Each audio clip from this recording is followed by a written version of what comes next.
Alright mga kababayan, mukhang mainit agad ang simula ng laro. Maagang umaarangkada ang Suns, nangunguna na sila sa score na 16-11. At sino pa nga ba ang namumuna sa opensa, kundi sina Devin Booker at Kevin Durant? Parehong nagpapakitang gilas ang dalawang superstars, na may pinagsamang 12 puntos na agad sa unang ilang minuto pa lang. Ang ganda ng ball movement ng Suns dito sa simula, napakaayos ng galaw ng bola, kaya't nakakuha sila ng magagandang tira. Dahil dito, umangat palalo ang kanilang lamang, 26 tandang bawas 18, at napilitang mag-timeout ang Lakers. Grabe mga kababayan! Mabilis ang pag-init ng Phoenix sa labas, nakasentro agad ng 6 na tres mula sa unang 9 na tira nila. Talagang umaarangkada sila sa umpisa.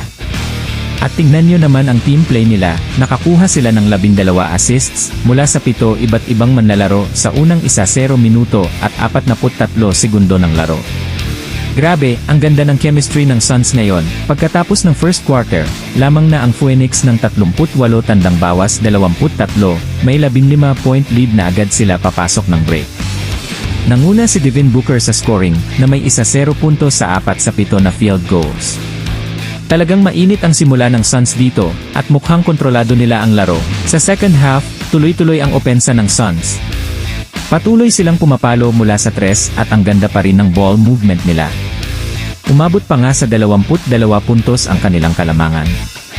Pero hindi basta-basta sumusuko ang Lakers, nagawa nilang bawasan ang lamang sa 12 puntos makalipas lang ang ilang sandali. Sa second half, tuloy-tuloy ang opensa ng Suns.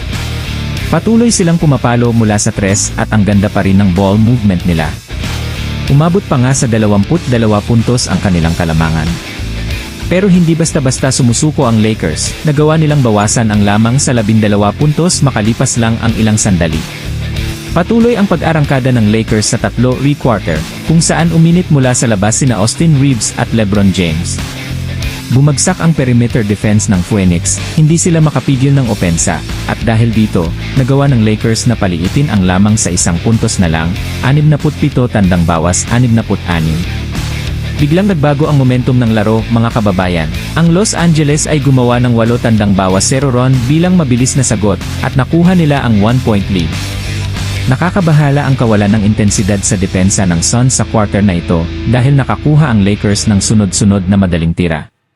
Kailangan talagang bumawi ng Suns sa depensa, kung gusto nilang maagaw ulit ang momentum. Ang Los Angeles ay gumawa ng 8 tandang bawas 0 run bilang mabilis na sagot, at nakuha nila ang 1-point lead. Nakakabahala ang kawalan ng intensidad sa depensa ng Suns sa quarter na ito, dahil nakakuha ang Lakers ng sunod-sunod na madaling tira. Kailangan talagang bumawi ng Suns sa depensa, kung gusto nilang maagaw ulit ang momentum. Pagkatapos magsimula ng momentum ng Lakers, parang walang nakitang resistance mula sa Suns. Isang napakagandang gabi ito para sa mga fans ng EA Sports. Pero para sa Arizona, medyo hindi ito magandang karanasan. Kailangan talagang mag-isip ang Suns kung paano nila maibabalik ang kanilang laro. Para sa Suns, kahit natalo, pinakita ni Kevin Durant kung bakit isa pa rin siya sa pinakamapanganib na scorer sa liga, at si Devin Booker ay patuloy na nagiging reliable mula sa 3-point line. Siguradong babawi sila, pero mukhang may malakas na mensahe na ipinapadala ang Lakers sa buong liga sa maagang bahagi ng season. Salamat sa panonood, mga kabasketball. Ano ang masasabi niyo sa laro ngayong gabi?